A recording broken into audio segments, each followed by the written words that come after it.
કાર્યવાહી? સાયબર ગુનાઓમાં કમી લાવવા માટે અને સાયબર ગુનાખોરોને વિરુદ્ધમાં કડક કાર્યવાહી કરવા માટેના રાજકોટ રેન્જ ડીઆઈજી શ્રી દિલીપ સાહેબના માર્ગદર્શનમાં રાજકોટ ગ્રામ્ય જિલ્લાના સાયબર પોલીસ સ્ટેશનની ટીમ દ્વારા એક કેસ જેની વિગત આ પ્રકાર છે કે આમાં જો ફરિયાદી છે જસદણના રહેવાસી છે અને ફરિયાદી પાસે એક મેરી એમ સેમોફ નામના ફેસબુક અકાઉન્ટથી ફ્રેન્ડ રિક્વેસ્ટ આવી, પછી મેસેજ આવવા લાગ્યા. મેસેજમાં બંને વચ્ચે વાત થઈ. એના બાતચીતમાં સામાવાળા જો લેડીઝ હતી એવો જણાયો કે હું એક દીકરાની માં છું અને અમારા હસબન્ડની ડેથ થઈ ગઈ, તો આમ વાત ચાલતી હતી. પછી કે હું તમારા માટે અને તમારા પરિવાર માટે અમુક ગિફ્ટ મોકલવા માંગુ છું, તો હું તમારી માટે કંઈ ગિફ્ટ મોકલીશ. પછી એક બે દિવસ પછી ફરિયાદી પાસે ફોન આવે કે તમારા અમુક ગિફ્ટ જર્મનીથી આવ્યા છે, આમ મોંઘી ઘડી છે, યુરો છે અને બીજી મહેંગી વસ્તુઓ છે, એના માટે તમને થોડો પેમેન્ટ કરવો પડશે. ઇનિશિયલી થોડા પૈસા લીધા, પછી ટૂંકે પૈસા લઈને ટોટલ 6,31,900 રૂપિયા ઓનલાઈન ફરિયાદી પાસેથી ટ્રાન્સફર અલગ અલગ અકાઉન્ટમાં એ લોકો કરાવી લીધા.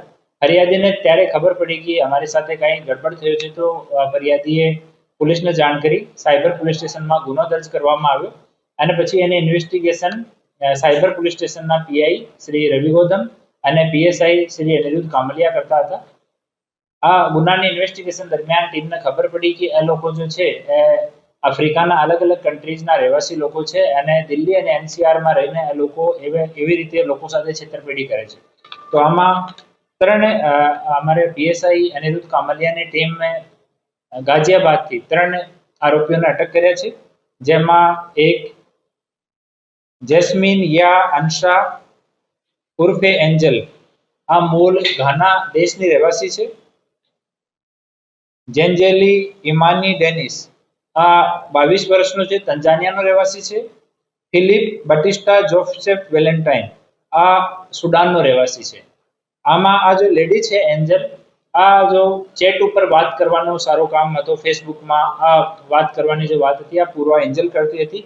એ બીજા 2 લોકોનું કામ હતું કે એ અલગ અલગ અકાઉન્ટ્સના credit card, debit card, passbook રાખતા હોય છે અને એટીએમથી પછી પૈસા વિડ્રો કરી લે. તો એ જો બંને છે જેન્ટ્સ, એ બંને પૈસા વિડ્રો કરવાનું કામ કરતા હતા.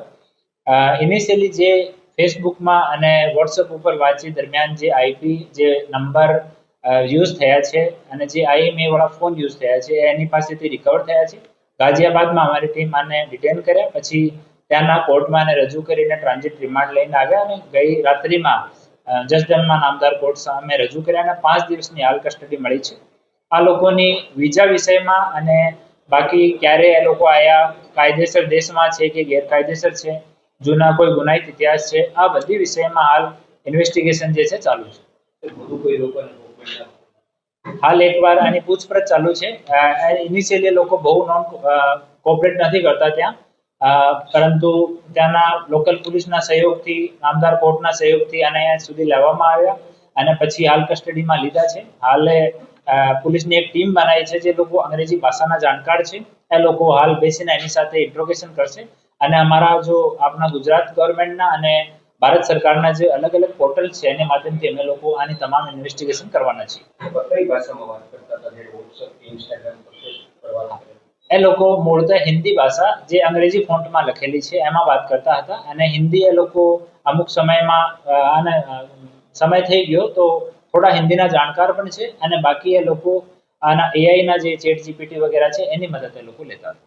આ લોકો કોના બેંક એકાઉન્ટમાં પૈસા લેતા હતા અને ભારતની અંદર એ લોકો કાયદેસર લેતા હતા કે ગેરકાયદેસર લેતા હતા, કેટલા સમયથી લેતા હતા?